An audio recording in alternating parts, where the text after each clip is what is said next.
అన్ని కాలాల్లో ఆహ్లాదపరిచే అద్భుత వాతావరణం హైదరాబాద్ సొంతం. నిజాం విశ్రాంతి భవనంగా ఉన్న ఆ ప్యాలెస్కు కొత్త సొగసులద్ది రాష్ట్రపతి నిలయంగా మార్చేసింది భారత ప్రభుత్వం. దాదాపు 150 ఏళ్ల చరిత్ర కలిగిన ఈ భవనంలో 20 నివాస గదులు ఉన్నాయి.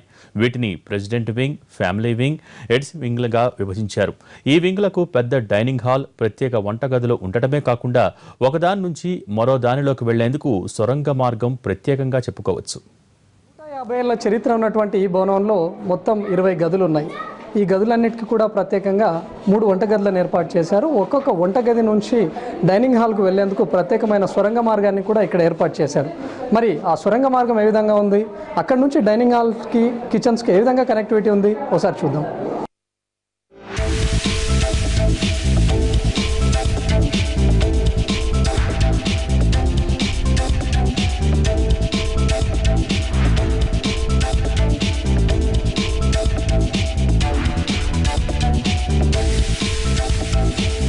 ఇది ఒక అద్భుతం అండి. ఇది ఇప్పుడు 80 ఏకర్స్ ప్లేస్లో ఆవరించి ఉన్న రాష్ట్రపతి నిలయం.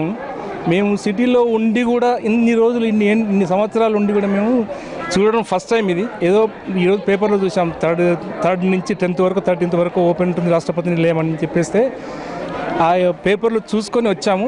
కానీ మేము ఎక్స్పెక్ట్ చేసిన దానికంటే చాలా అద్భుతంగా ఉంది. ఇక్కడ అట్మాస్ఫియర్ కానీ, ఇక్కడ ఇవి చెట్లు కానీ, గ్రీనరీ కానీ, ఎవ్రీథింగ్ వెరీ గుడ్ అండి. అదొకటి. డైనింగ్ హాల్ నుంచి ఒక టన్నెల్ ఉంది, అది చాలా బాగుంది. అది టన్నెల్ నుంచి అంటే కిచెన్లో నుంచి సప్లై చేయడానికి చాలా అద్భుతంగా ఉంది. మొత్తానికి అంటే సింపుల్గాను, చాలా నీట్గాను, చాలా కంపాక్ట్గా రాష్ట్రపతి నిలయం అంటే ఇట్లా ఉండాలంటే అదే రకంగా ఉంది. అది ఇది చాలా అద్భుతంగా ఉంది. ఇది మన రాష్ట్రపతి నివసించే భవనం. ఇది రాష్ట్రపతి భవన్ అంటారు. బట్ ఇదంతా రాజసం ఒట్టి పడుతూ ఉంది. ఇక్కడ పర్టికులర్గా మీరు అడిగిన ఈ టన్నెల్, కిచెన్ నుంచి డైనింగ్ హాల్కున్న టన్నెల్ అనేది ఒక అద్భుతమైన, అంటే చేసిన వంటల్ని బయట వాళ్ళు కనపడకుండా, స్మెల్స్ ఎవరు రాకుండా డైరెక్ట్గా డైనింగ్కి వచ్చే విధంగా అరేంజ్ చేశారు.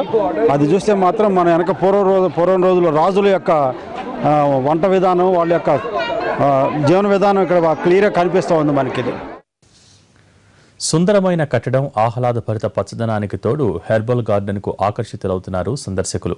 100 రకాల పూల మొక్కలు, 1000 రకాల పండ్ల మొక్కలకు తోడు సర్వ రోగాలను నయం చేసే హెర్బల్ మొక్కల పెంపకం రాష్ట్రపతి భవనం ప్రత్యేకం. డ్రిప్ ఇరిగేషన్ పద్ధతిలో సాగయ్యే ఇంతటి విశిష్టత ఉన్న గార్డెన్ మరెక్కడా లేదు. హెర్బల్ గార్డెన్ వద్ద విశేషాలు ఇప్పుడు చూద్దాం. బొల్లారంలోని రాష్ట్రపతి భవన్ను ఢిల్లీలోని మొఘల్ గార్డెన్ను తల్లదన్నేలా ఏర్పాటు చేశారు. ఇక్కడ ప్రకృతి ప్రేమికుల కోసం ఎన్నో రకాలైనటువంటి చెట్లు, పూల మొక్కలను ఇక్కడ పెంచారు.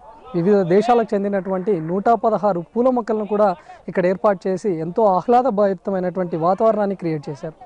వీటితో పాటు మామిడి, జామ, అరటి, కొబ్బరి వంటి 4500 రకాలైనటువంటి పళ్ళ తోటలను కూడా ఇక్కడ ఏర్పాటు చేశారు. చూపర్లను ఇవన్నీ పూర్తిగా ఆకట్టుకునేటటువంటి విధంగా ఏర్పాటైంది. దాదాపు 2010లో రాష్ట్రపతి విడిది కోసం వచ్చినటువంటి అప్పటి రాష్ట్రపతి ప్రతిభా పాటిల్ ఈ హెర్బల్ గార్డెన్ ఓపెన్ చేశారు. మరోవైపు ఇక్కడ పూలు, పళ్ళ తోటలనే కాకుండా వనమూలికలకు సంబంధించినటువంటి చెట్లను కూడా ఏర్పాటు చేశారు. ముఖ్యంగా కలబంద కానీ, citronella, lemon grass, coriander, sandalwood, tuberose, jasmine, తులసి వంటి మొక్కలన్నింటినీ కూడా ఇక్కడ ఏర్పాటు చేసి వనమూలికల తోటను కూడా ఇక్కడ ఏర్పాటు చేశారు. ముఖ్యంగా నక్షత్ర వనం అనే పేరుతో ఇక్కడ ఏర్పాటు చేసినటువంటిది ప్రసిద్ధంగా చెప్పుకోవచ్చు. ఎందుకంటే ఒక్కొక్క వివిధమైనటువంటి వనమూలికలతో ఒక్కొక్క రాశి వాళ్ళు ఆ చెట్టు చుట్టూ తిరిగితే వాళ్ళకు ఉన్నటువంటి దోషాలు పోతాయనే నమ్మకాన్ని ఇక్కడ క్రియేట్ చేశారు. అంటే అక్కడ ఉన్నటువంటి చెట్ల చుట్టూ ఆ రాశికి సంబంధించిన వాళ్ళు అక్కడ ప్రదక్షిణలు చేయడం ద్వారా ఇక్కడ ఉన్నటువంటిదంతా కూడా వాళ్ళకి ఏమైనా దోషాలు ఉంటే కోల్పోతాయని చెప్పారు. ముఖ్యంగా రాష్ట్రపతి భవన్లో ఈ ఉన్నటువంటి హెర్బల్ గార్డెన్ను ప్రత్యేకంగా చెప్పుకోవచ్చు.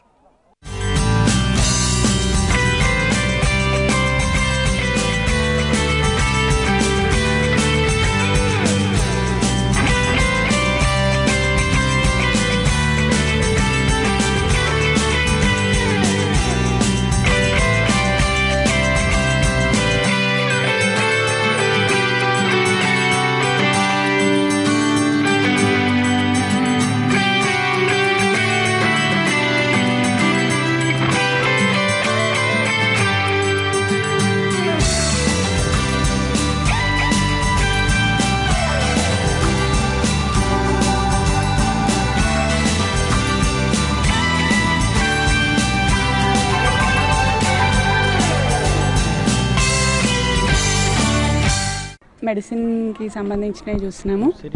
ఉసిరి, తులసి చాలా రకాల మొక్కలు చూస్తున్నాం. బాగుంది. ఒక హెర్బల్ గార్డెన్ అని చెప్పేసి వనమూలికల కోసం ప్రత్యేకంగా కేటాయించడం ఎలా అనిపిస్తుంది? బాగుంది, చాలా బాగుంది. ఇంకా తెలియని పెడితే ఇంకా బాగుంటుంది. తెలియనివన్నీ కొత్త కొత్తవి తెలుసుకున్నాం ఇక్కడ హెర్బల్ గార్డెన్ చూసి. ఇంకా అసలు ఎన్టీఆర్ గార్డెన్కి వస్తే ఇంత పొల్యూటెడ్ సిటీలో కూడా ఇక్కడికి వచ్చేసరికి చాలా పీస్ఫుల్గా అనిపిస్తుంది. చాలా బాగుంది. ఇట్లాంటి ఛాన్స్ ఇచ్చారు అందరికీ చూడడానికి. కొన్ని రోజులైనా సరే ఇట్లాంటి ఛాన్స్ ఇచ్చినందుకు థ్యాంక్ యూ వెరీ మచ్. అప్పుడే ప్రజలకు సందర్శనార్థం ప్రవేశపెడితే బాగుండేది. ప్రజలు కూడా చాలామంది కూడా సద్వినియోగం చేసుకునేది. ఇంకా ఇక్కడ మెయింటెనెన్స్ చాలా అవసరం ఉన్నది. మెయింటెనెన్స్ సరిగా లేదు కాబట్టి గ్రీనరీగా ప్రజలు ఏతున్నదో కోరుకుంటున్నారో ఆ గ్రీనరీ ఇక్కడ కొంచెం తక్కువగా అనిపిస్తున్నది. మరి మనం వాతావరణం బట్టి ఇక్కడ వర్షాలు లేక కూడా చాలా ఇలాంటి మెయింటెనెన్స్ లేదని భావిస్తున్నారు. అంటే ఎలాంటి అంటే వాటర్ గ్రీనరీ లేదా, అంతటా గ్రీనరీ ఉండాలి. ఎక్కడ చూసినా మట్టి ఎండిపోయిన చెట్లు ఉన్నాయి. మరి ఇటువంటి గార్డెన్స్ పెడితే ఇంకా బాగుంటుంది ప్రజలకు. ఈ వీకెండ్స్లో ఇక్కడ ప్రెసిడెంట్ భవన్లో సెలబ్రేట్ చేయడం అంటే ఇక్కడ ఎంజాయ్ చేయడం ఎలా అనిపిస్తుంది? చాలా హ్యాపీగా ఉంది. బికాజ్ చాలా వరకు గ్రీనరీ ఉంది అండ్ ఇంతమంది రావడం వల్ల ఎవ్రీవన్ ఈజ్ అంటే చాలా వరకు టైం కేటాయించి రావడం అనేది not a small thing. So అందరూ ఎంజాయ్ చేస్తున్నారు. సో చాలా బాగుంది. రెగ్యులర్గా పార్క్స్ ఇవన్నీ కాకుండా ఒక ప్రెసిడెంట్ ఉండే ప్లేస్ని విజిట్ చేయడం ఎలా అనిపిస్తుంది? చాలా థ్రిల్లింగ్గా ఉంది, ఎక్సైటెడ్గా ఉంది. బికాస్ ఇంత పెద్ద ఏరియాలో ఇంత గ్రీనరీ, ఇన్ని చెట్లు అన్నీ ఉండడం వల్ల చాలా అట్రాక్టివ్గా ఉంది. దాదాపు 2010లో అంటే జనవరి 10వ తేదీన అంటే మరికొన్ని రోజుల్లో ఇది ఏర్పాటు చేసి ఒక 6 సంవత్సరాలు కావస్తుంది. అయితే దీన్ని ఎంతో ప్రతిష్టాత్మకంగా ఏర్పాటు చేసినప్పటికీ కూడా ఇక్కడ కొంతమేర మెయింటెనెన్స్లో జాప్యం జరుగుతుందని చెప్తున్నారు. మరోవైపు చాలా రకాలైనటువంటి వనమూలికలను ఇక్కడ ఏర్పాటు చేశారు. కానీ వాటి గురించి, వాటి విశిష్టత ఏంటి, అవి ఏ విధంగా యూజ్ అవుతాయని సందర్శకులకు వివరించేందుకు ఒక గైడెన్స్ కూడా లేకపోవడం ఇక్కడ ఫెయిల్యూర్గా చెప్పుకోవచ్చు. వీళ్ళందరి కోసం ప్రత్యేకంగా ఒక గైడ్ను ఏర్పాటు చేయాలని చెప్పి కోరుతున్నారు. మరో విధంగా రాష్ట్రపతి తిరిగి వెళ్ళిన రోజుల్లో కొద్ది రోజులు మాత్రమే సందర్శకులకు అనుమతి ఇవ్వడం, ఆ తర్వాత మెయింటెనెన్స్ కూడా కొన్ని రోజులుగానే నామమాత్రంగా చేపట్టడం ఇది సరికాదని చెప్పేసి దీన్ని రెగ్యులర్గా విజిట్ చేయించకపోయినా దీన్ని ఎలాగే కాపాడుకుంటే బెస్ట్ అని చెప్తున్నారు. ఎందుకంటే ఎక్కడా దొరకనటువంటి ఇక్కడ వనమూలికలను ఇక్కడ ఏర్పాటు చేశారు. ఎంతో ప్రతిష్టాత్మకంగా ఉన్నాయి కాబట్టి అంతే జాగ్రత్తగా వీటిని కాపాడుకోవాల్సిన అవసరం మనపై ఉందని.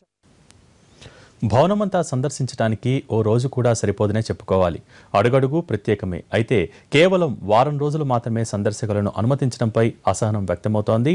సందర్శకుల తాకిడికి తగ్గట్టుగా కనీసం 15 రోజులైనా అనుమతించాలని అంటున్నారు.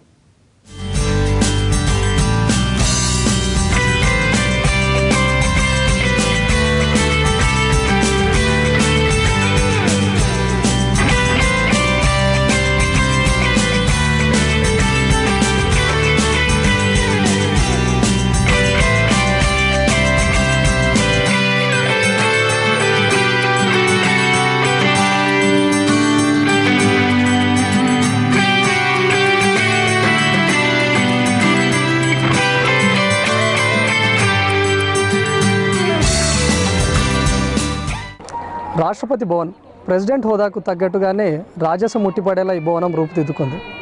ముఖ్యంగా వేసవి విడిదిలో భాగంగా రాష్ట్రపతి తెలంగాణ రాష్ట్రానికి విచ్చేయడం, అందులోనూ హైదరాబాద్లో ఈ నివాసం ఉండడం తెలంగాణకే గర్వకారణం అంటున్నారు సందర్శకులు. అయితే ఇంతటి విశిష్టత ఉన్నటువంటి భవనాన్ని సందర్శించడానికి కేవలం వారం రోజులు మాత్రమే పరిమితి ఉంచడంపై కొంత అసహనం వ్యక్తమవుతోంది. ఈ పరిమితిని మరికొన్ని రోజులు ఎక్స్టెండ్ చేస్తే బాగుంటుంది అంటున్నారు సందర్శకులు. అదేవిధంగా 150 ఏళ్ల చరిత్ర ఉన్నటువంటి భవనానికి ఎంత ప్రత్యేకత ఉందో ఇక్కడ ఏర్పాటు చేసినటువంటి హెర్బల్ గార్డెన్కు అంతే ప్రత్యేకత ఉంది. అయితే అక్కడ ఏర్పాటు చేసిన వనమూలికల్లో ఏ మొక్క విశిష్టత ఏంటో చెప్పడానికి ఒక గార్డెన్ను నియమిస్తే బాగుంటుందనేది సందర్శకుల మాట. మరి ఇలాంటి భవనాన్ని కాపాడుకోవడానికి ప్రతి ఒక్కరిపైన దీన్ని బాధ్యత ఉందనుకోవడం మనందరి కర్తవ్యం. కెమెరామెన్ నరేష్తో రవికుమార్, ఎన్టీవీ, హైదరాబాద్.